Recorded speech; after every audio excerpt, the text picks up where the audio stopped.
Hello. So the first thing that we had to do was identify a common core standard.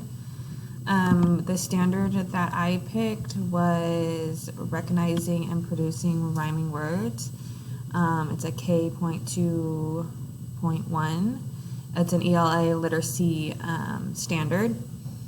And so by using that standard, based on my chosen standard, identify various instructional groups to best engage and meet the needs of students.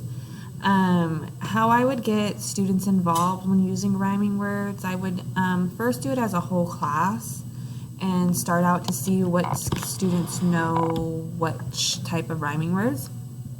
Then what I think I would do is I would pick a word. I would do a whole group activity where I picked a word, and then we drew a semantic map based off of that word.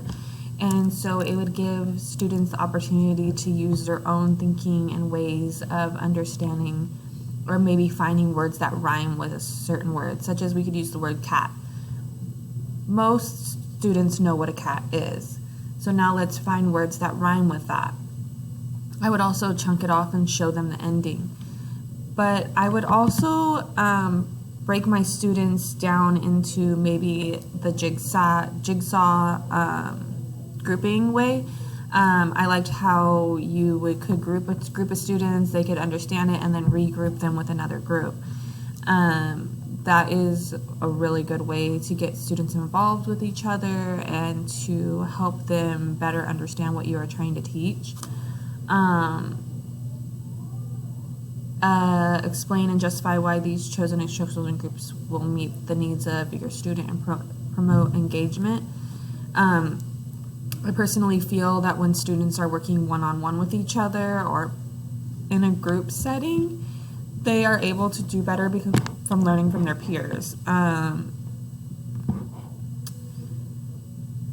past experience, I currently teaching at a high school, and I know grouping high school students together to do an activity is way more beneficial than doing a whole group activity.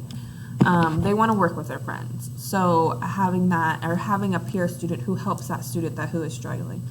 Or for my ELA students who may not know how to read, grouping that student with a student that does well in reading and they can go off of each other, and that student can help the other student, I think is very beneficial to both students because they're both learning from each other.